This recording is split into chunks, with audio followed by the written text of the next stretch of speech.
A couple weeks ago, I made a video talking about why I left America to live in Thailand. And basically, if you didn't get a chance to watch that video, my plan is as follows. I want to travel the world, I want to save as much money as possible, and I want to give my girlfriend the opportunity to build her business up to facilitate those first two goals, with the ultimate goal of ending up back in the Netherlands. That said, I don't know that I ever made a video, ironically, about why I decided to leave the US to move to the Netherlands. Maybe I did, maybe I didn't. But in the event that I didn't, I have a sneaking suspicion that my reasoning for leaving the US to live in the Netherlands ultimately will align with the reasoning behind why James Bray left America to move to Germany. Bearing that in mind, in this video, I'm going to be reacting to a video from James Bray about why he left America to move to Germany. So without further ado, let's go ahead and get into this reaction. Every single time I've been in Hamburg, it's been like pretty bad. Leaving wherever you grew up is honestly one of the hardest things to do. I mean, after all, it's your comfort zone. And in times like these where everything's tailored to, at least on the internet, fortifying that comfort zone, it kind of puts that interest to leave it to rest. And it's kind of unfortunate. I've been making content about Germany specifically over 6 years. And 3 years ago, I decided to finally step outside my comfort zone and visit for a change. Seeing it on the internet was entirely different than seeing it in person, obviously. That right there is a fact. You can watch all the Not Just Bikes videos you want about the Netherlands and urban planning and the cycling infrastructure. But until you actually go there and experience it for yourself, you don't really understand the impact that it makes on your day-to-day life and your overall well-being. Now, it's pretty interesting that he chose Germany in particular. I'm very curious to know why that's the case. I mean, obviously, Germany provides a very high quality of life. I myself never got the chance to go there, though. I never had the chance to visit Germany, even though I was very, very close, obviously, being in the Netherlands. I never visited Germany, and I really kind of wish that I did. But once we go back to the Netherlands, I'm going to make it a point to go to every single country in Europe, if possible. But there were a lot of little mental roadblocks that I had that held me back from going out and exploring Germany as a country. And I'm glad I finally got out of it and got to see and put all of those erroneous fears to rest. So hopefully this video encourages some of you out there, especially my American viewers, to get out there and travel despite what you might be thinking. There was a comment that I saw in a comment section of an individual describing what it was like to live in LA.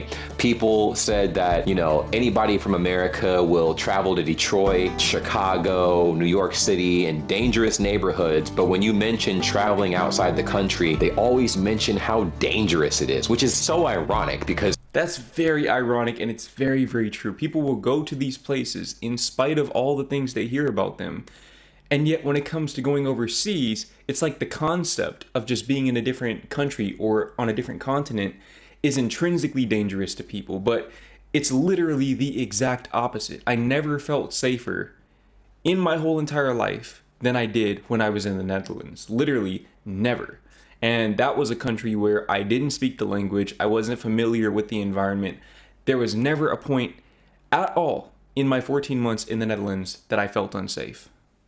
the likelihood of you getting gunned down in your own country in America, for my American viewers watching, is far higher than anything happening to you in another country that you're traveling in on vacation. And that's just the reality, right? So hopefully this video kind of turns the tides a little bit and gets you to explore whenever the opportunity presents itself. Since us Americans get so much flack about the lack of knowledge of the world outside of America. Before we get started, as always, make sure you guys like the video and subscribe if you haven't already. When I left America for Germany, there were 3 huge benefits I noticed that I internalized to this day, and it's changed me entirely as a person, and I'm hoping it'll do the same for you guys that haven't had the chance to travel yet. And hopefully the people who have traveled can confirm what I'm saying in the comments down below and even open your minds further to their experiences. If you guys have any experiences traveling to different countries across the world or even like in your continent, let me know in the comments down below and let's have a conversation, because I do think there is something to be noted here when you do get outside of that space and see other cultures and everything. I was in Hamburg, Germany. It was my final day. I had just done a camper tour and I was like, okay, I wanted to hit all of the sites that I appreciated the most in Hamburg, Germany. So of course, I walked around the Speicherstadt. I went to the Europa Passage.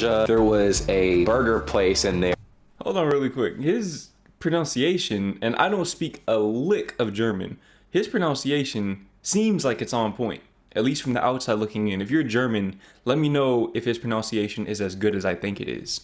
That me and my friends went to, and just for nostalgia reasons, I decided to go back there and have some of the most delicious burgers I've ever had in my life at Hobbs Burger. All right, so we finally made it here, man. Hobbs Burger in Hamburg in the Europa Passage. It's pretty cool. I got a nice view from where I'm sitting right now. It's pretty empty. Like I said, it's early-ish. It's not early in the morning, bro. It's actually like almost afternoon. It's 11:28, and it's my last day. So I'm trying to do like whatever I can to enjoy my last day here in Germany. That is my view right now. Hold on. Pretty cool. Like here's a French-a-Plum, like super far back that way. It looks nice.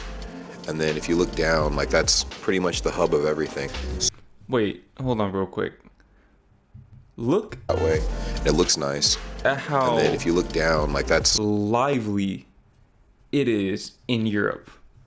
Honestly, what I've kind of realized is I think it's mostly just America that doesn't have that liveliness to it. Because here in Thailand, it's just like this. It's lively, albeit it's very visually different, obviously, but you have that same sense of ambiance. You have that same kind of atmosphere that's people driven, people focused. I feel like in most of America, and when I say most, I'm credible in saying that because literally as recently as 2 months ago, I was traveling across the US with my girlfriend in a van. So right there at ground level. Most of the US doesn't have this. It doesn't have this liveliness to it. So that's something that going back to the US recently, I definitely missed. And I'm very glad to have that again being here in Thailand. pretty much the hub of everything. So I'll show you guys what I got. I'm gonna eat it here, and then we're gonna walk around the city and make the most out of this day. I got 2 different burgers. This one I think is the, which one is this? I think it's just the cheeseburger. And this is what it looks like. It looks so good. Hold on. If I'm not mistaken, this city that he's in this video is the city where hamburgers were invented. Correct me if I'm wrong in the comments. But I guess that makes it make sense that these burgers look better than any burger I've ever had in the US, which is ironic because burgers are supposed to be a stereotypically American food. But Europe even does that better. Come on, camera. Well, I had to get some napkins and stuff for it, so we'll see what it tastes like, man. Heavenly as usual. This is the one I had last time. It's a barbecue burger. Oh my God, it looks good. Now this is interesting, right? Because I know you guys are like, what does that have to do with 3 wild things that changed your life? The perspective shift, okay? My perspective shifted entirely traveling to Germany, and it was mind-blowing to me. Something that I had never done by myself ever. And here I am in a country where I took a leap of faith and just tried to explore different areas and really indulge my fascination, and I felt like an entirely new person. All right, so I said this in a recent video, but the video didn't perform well, so I'm just going to say it again. I believe that whenever you travel to different places, to unfamiliar places in particular, not only do you discover more of the world, but you actually discover more of yourself. Because who even are you? And I don't mean to get all philosophical here, but you are the collection of the reference points you've established in your life. So in other words, you only know who you are relative to the world around you. And if your worldview is very limited, that means your view of yourself is very limited. You don't have a good understanding of yourself. So when he says that he essentially became a new person after traveling to Germany, I completely resonate with that. And that's why I believe it's so important to travel. Because if you stay where you are your whole life, you'll never get a chance to know who you are for your whole life, which in my opinion is a pretty sad way to live. But hey, to each their own. I think it's actually kind of diabolical that we have some like legitimately fire weather out here today, man. Like the weather's amazing in Hamburg, bro. Every single time I've been in Hamburg, it's been like pretty bad. It's been like rainy or cloudy or whatever, but today, man, I think we caught like a really good day. It's sunny outside. This, bro, like the sun's literally right behind me, bro. You see this? Ah, bam. Crazy, man. Crazy, crazy. Yo, what's up? Now, let's be honest, that comfort zone I was talking about earlier, travel completely smashes that comfort zone. Suddenly, your normal isn't normal. Other people speak different languages, sometimes eat after 10 p.m. You start questioning everything you thought was just how the world works. And that's what was fascinating to me. Every Sunday I had gotten used to, by the time I had been in Germany long enough, things just being closed and figuring out a different way to indulge and enjoy myself, right? I also found a new appreciation of parks. I wasn't really a fan of parks prior to traveling to Germany. I kind of like overlooked it. I was mainly inside a lot playing video games, or I'd be traveling to a different destination, maybe the movie theater, or really just locked into my phone, doom scrolling. And I'm like, man, I just really did not truly take the time to just sit back and appreciate nature. And that's what I really appreciated when I traveled to Germany, just sitting there and taking a step back, not rushing anything, and just appreciating the slow pace of life. See, that's something that I feel like in Europe, I especially saw very, very frequently, was people have a much greater appreciation for just being outside. And someone actually helped put this into perspective in the comments of one of my recent videos where I was talking about how the lack of air conditioning was a very difficult adjustment for me when I first went to the Netherlands. Basically, the person said, and if this was you, then thanks to you for helping me understand why that's the case, the lack of AC. Aside from the fact that the weather doesn't really require AC most of the time, people in Europe just spend more time outside. If it's warm enough to need AC, they're probably going to be outside because, to James's point here, a lot of times in Europe, the weather is not particularly great. I mean, unless you like the cloudy, rainy, cold weather, and in the Netherlands, the windy weather on top of that, most of the time the weather isn't going to look like this right here. So rest assured that on a day like this, where it's probably warm and you'd probably want AC if you're inside, you're not going to be inside. You're going to be outside, either on the water or at a park, just walking around at a bench, etc. You're going to be outside. You're not going to be in the house all day with weather like this, which is a very big contrast to America. Really indulging, because I think what I realized is the busier I make myself, life was just passing me by so rapidly that at some point you wake up and you're like, where did all the time go? Hey, you've heard of that saying before, right? And it happens to all of us. So I'm like, man, like it was just so entirely different for me. One interesting thing that I also appreciated was the fact that in this case, in Hamburg, Germany, I could walk everywhere. Now, Germany in general is very walkable. And when I was in Hamburg, oh my God, my favorite city in all of Deutschland, I walked everywhere and I really internalized where I was. I just finished eating at Hopsburger not too long ago. Actually, I'm at the Passagenviertel. So this is actually kind of what it looks like. It looks a little bit more bougie than the other spots, and the water looks so still. Look at this. Oh my gosh. Crazy. Hamburg never ceases to amaze me, man. I'm gonna continue walking straight. I think straight and to the right is gonna be the Michel, and I heard that it's about €8 to either climb the tower or take the elevator straight to the top. I got some time to kill, so I might climb it. And in America, that's not as common. You get your car, you drive anywhere and everywhere you can. That's just how it works. And in the city. Okay, so I don't know if this indicates that he's from New York, but this is definitely New York City right here. This is definitely New York City. This is probably the most walkable city in the whole US. And yet you can see it's still kind of dead. Now, most of New York actually doesn't look like this. A lot of it is going to look more lively, kind of like Europe, but there still is somewhat of a culture of car dependency there, albeit with very good public transportation and a lot more walkability. But you don't really see any real bike lanes on this particular street. for example. And again, you just see more cars than people in the most walkable city in the whole entire US.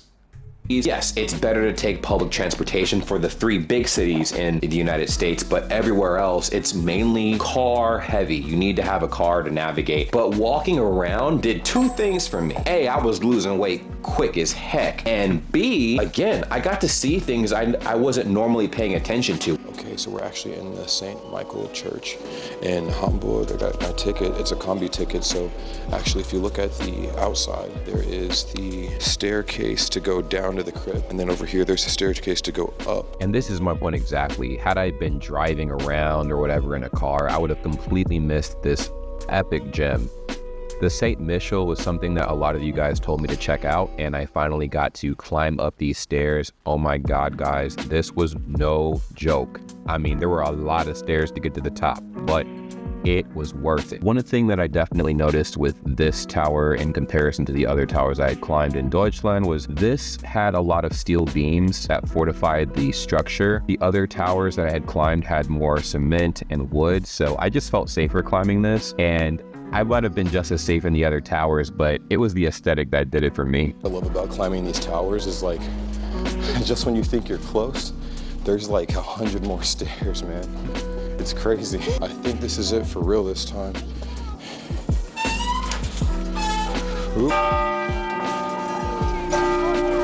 Here we go. No problem. Cool. Holy moly. That man is out of breath.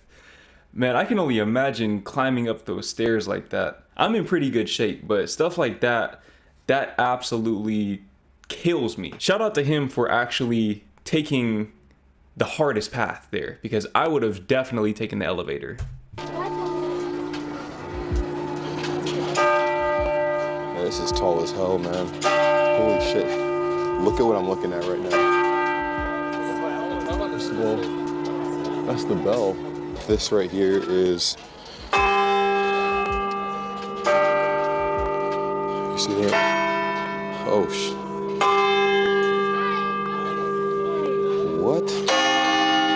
Oh, the bells are going off here. Oh my God, it's loud. That's actually the Elbphilharmonie. We were just staring at this building from over there. That's crazy. Dude, the way that the river looks from over here, or the sea, is insane. Look at this. Perks of being tall. Look at that. Oh, wow. When you drive all the time and you're used to that, it's very easy to miss landmarks, your surroundings, and the things around you that are actually very beautiful. But when you walk, you can't avoid them. They're in front of you all the time. And it's not like I walk with my phone in my hand and I'm doom scrolling while I'm walking. I have to pay attention to where I'm at, right? So it really reinforced me paying attention to everything. And that's a habit that I'm gonna bring back to the United States in a way where it's done safely. Cause you can't just be walking any old place in America, bro. Everybody carrying heat, if you know what I mean. They be packing. So I gotta be careful, but I do want to incorporate more walking in my day-to-day routines after doing that in Germany so often. And the fun thing was I was so taken away by the environment I was in. I didn't realize how much I had been walking until it was the end of the day and my feet were hurting. This right here is a very good point.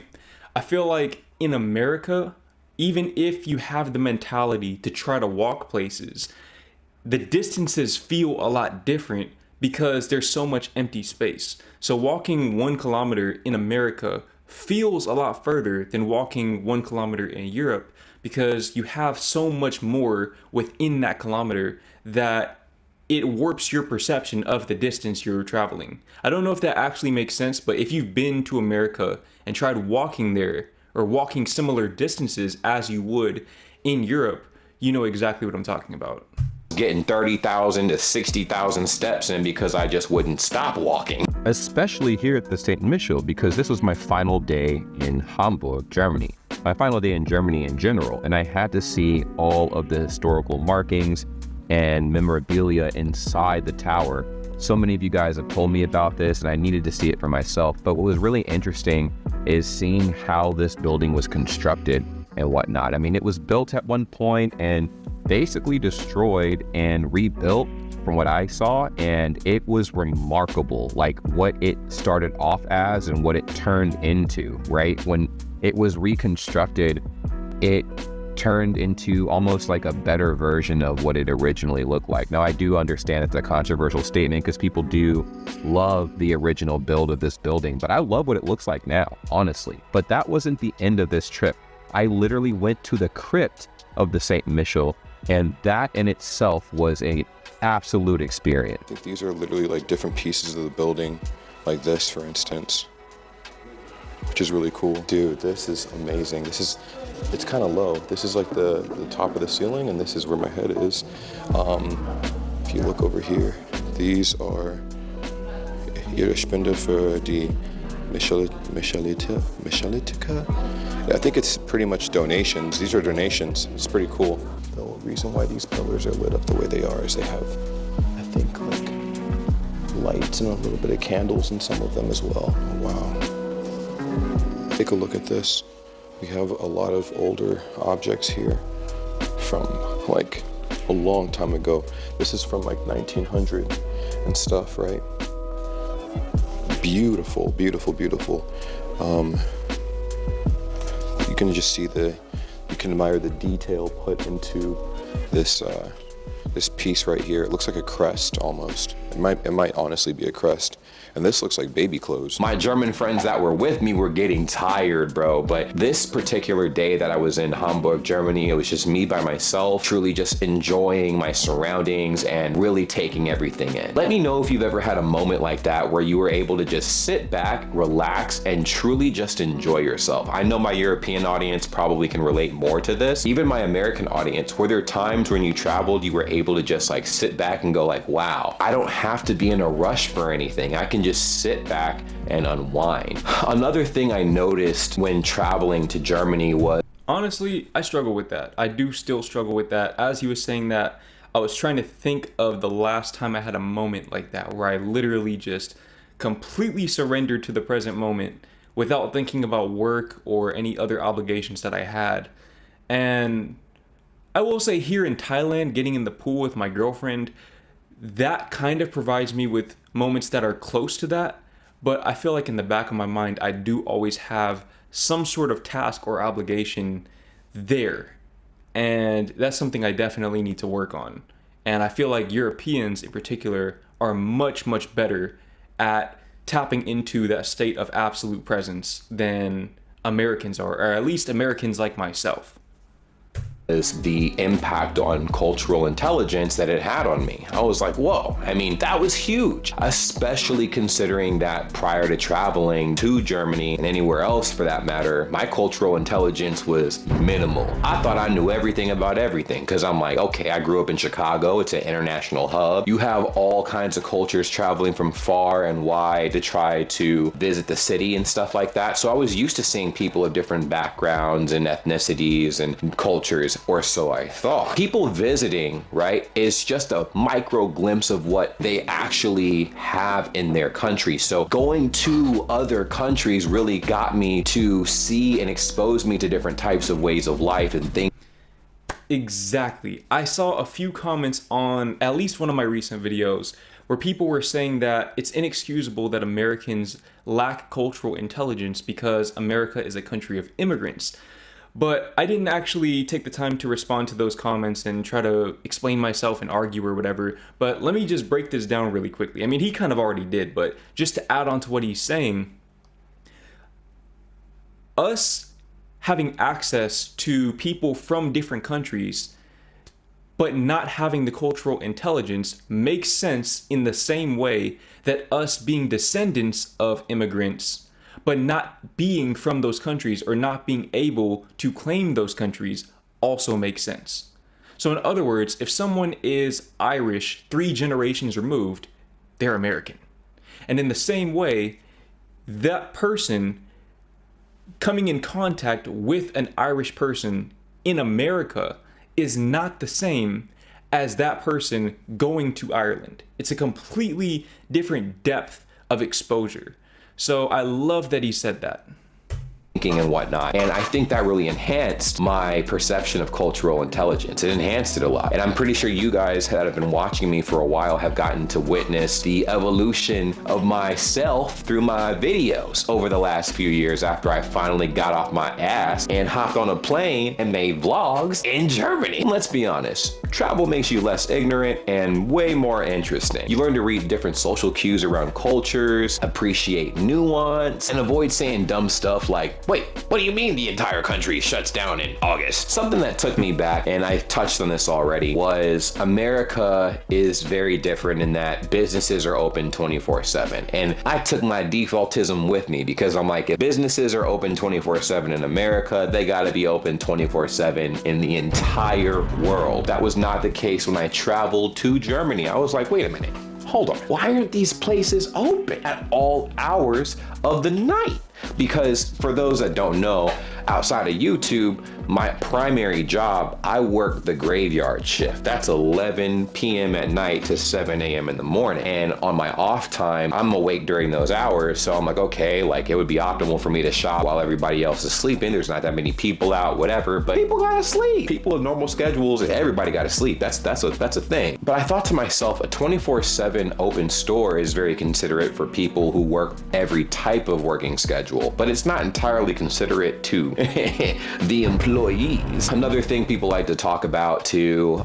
So here in Asia, I actually found, or I say Asia, but in Thailand and I presume some of the other countries near Thailand, the 24-hour culture is even stronger than it was in America. Just for reference, within a 5-minute walk of where I'm sitting right now, so that's including the time to get in the elevator, go down, and actually leave the complex that I'm in.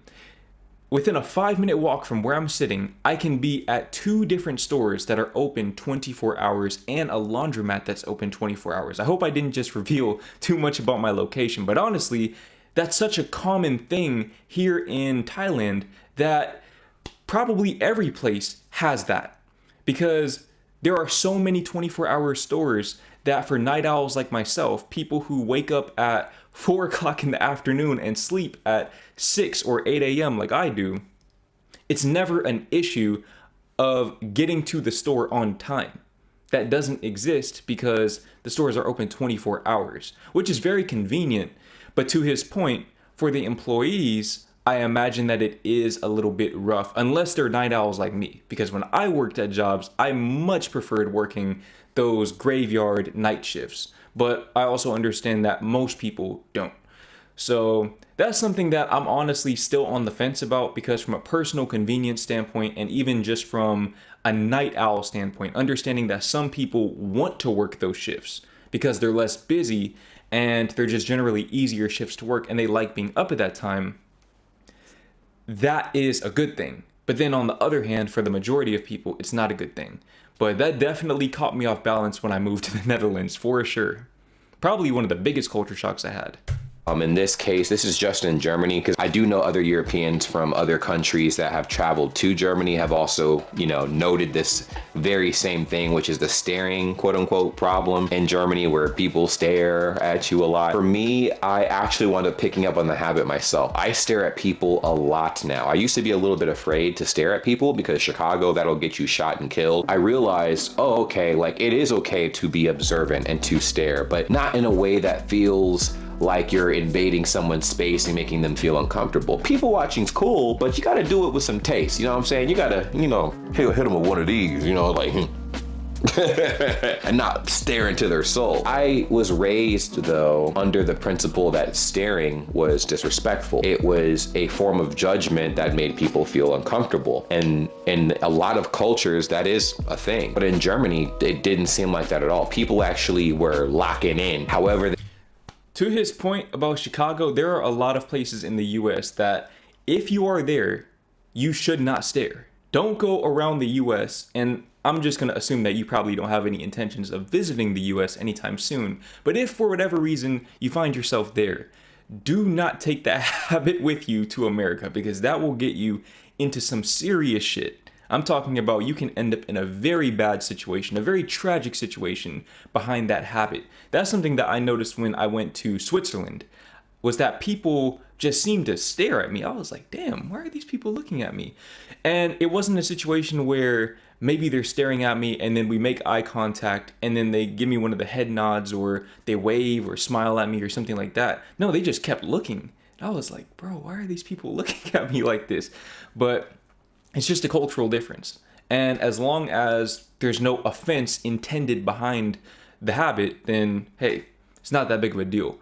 But yeah, definitely don't take that habit with you to America. And I don't know if that's also true of Asian cultures or other European cultures, but I definitely feel like Germany and Switzerland, based on what he said and based on what I experienced, those are two places where you will get stared at, especially if you're walking around talking to a camera like we do.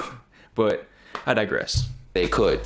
You know what I'm saying? They were hitting you with one of these. And I'm like, oh my God. It was uncomfortable at first because I had heard about, obviously, the stare. And I finally traveled out there and it happened. But because I was aware that this was a normalcy out there, I'm like, you know what? This ain't a problem. But I also noticed when I traveled to the Netherlands and Belgium, that was definitely not an issue. No one was staring like that. No one was doing all that. You know what I'm saying? But it was fun. It was interesting. Again, there are some traits that I can't really take the staring back to America because that will get me killed or hurt real bad because people do not mess around when it comes to, staring. I've beat that point into the ground like a dead horse, but just to cover it real quickly. And you guys let me know in the comments down below if it's the same in your countries, if you're from Europe. Staring kind of insinuates that either A, someone is possibly looking to get something from you, or people feel like maybe they might get robbed, they might get harmed, or they just generally feel uncomfortable. So staring really isn't like something that is totally encouraged if you don't have to do it, especially if you right in front of the person, bro. That's crazy. Now, if you're talking to somebody, yes, you need to be staring at them when you talk to them. But if you don't know them and you're like on public transportation or you're like doing something totally different, just laser beaming somebody down, it's grounds for getting hurt. But I could be crazy. Let me know in the comments down below if you agree. It's just something I observed and I'm like, ooh, I can see how this would be a cultural conflict if you brought this to the wrong location. One of the biggest things, and by wrong location, I'm just gonna say what he didn't say. Don't go to any low income community and do that. Period. Don't do that. They're gonna stare at you, especially if you're an unfamiliar face. Do not stare back at them. Maybe you glance at them, head nod, hey, how you doing, etc. Keep it moving. Do not, for the life of me, for the life of you rather, go to a low income community, probably anywhere in the world, but especially in the US, and stare. Because in those low income communities, a lot of times the culture is underpinned by prison culture. So because the incarceration rates are so high, people are taking that prison culture, that prison mentality back to the streets with them. And one thing that I've consistently heard from people who have spent time in prison is you do not stare at people, you mind your business. So again, do not go to low income communities and do that in America. Or to James's point, you will get hurt. It's not you might get hurt, you will get hurt. I appreciated that added to my cultural intelligence through all this was me realizing how people took a step back and they actually allowed themselves to relax. They relaxed, they enjoyed themselves, spent time with friends and family, which is something I don't normally do. Because it's looked at as lazy, but the reality is it's not. It's just you hitting a mental reset, recharging your batteries, and genuinely enjoying the environment around you. America has a workaholic culture, and I didn't realize that I was encapsulated in that until I traveled. And finally, the biggest reason why I think leaving America for Germany was one of the best decisions I ever made was, again, I mentioned this earlier, but let's really hit this hard because this is like a separate point. It was the ultimate mental reset. Let me explain what I'm talking about. When you break your routine, even for a week, it completely resets your brain. I don't know why or how, but it just totally resets your brain. You get out of your routine, you do something different, far more relaxing, you're exploring different things and trying new foods and meeting new people. It's the ultimate reset. And then you go back to your routine and realize, oh, I could change a few things. You stop doom scrolling, you breathe actual air, and finally realize what it's like to exist instead of just work. All of the fear mongering and what if isms were put to rest almost immediately when I traveled. I got to see firsthand what people who refuse to travel theorize about in real time. They're like, oh, I don't travel to Europe because I heard this. And I'm like, point is proven immediately. You need to get out of your comfort zone and see the world for yourself, and don't let other people dictate how you should view the world. It kind of reshapes your values. And that's what happened with me. And I'm like, man, like things I didn't think I'd care about too much, like recycling and taking care of the planet, to be honest, I wasn't ever really thinking about it like that for real. When I got to Germany and saw how easy it was to recycle and how efficient it was, I was like, oh my God, let's save the fucking planet, bro. Like, let's save this fucking planet. All in all, the biggest thing I will say is the best experience you can possibly ever have is the one that you have when you get your ass on that plane and see the world for yourself. That pretty much concludes the video, man. Touched on a really good point there. Your values do change. I was a very materialistic person, a very materially ambitious person before going to the Netherlands. And after living in the Netherlands for 14 months, what I came to realize was that those things, having the nicest car or the nicest house or the nicest clothes, do not correlate with happiness, which is ultimately the goal of pretty much every human on this planet. So it definitely behooves anyone watching this, even if you're from Europe and you've never been to another continent outside of Europe, it behooves you to get your ass on a plane and go see something new. But especially if you're from America, please, if you don't ever listen to anything I've ever said in any of my videos, listen to this. Book that flight. Get on the flight and see the world so you can find more of yourself.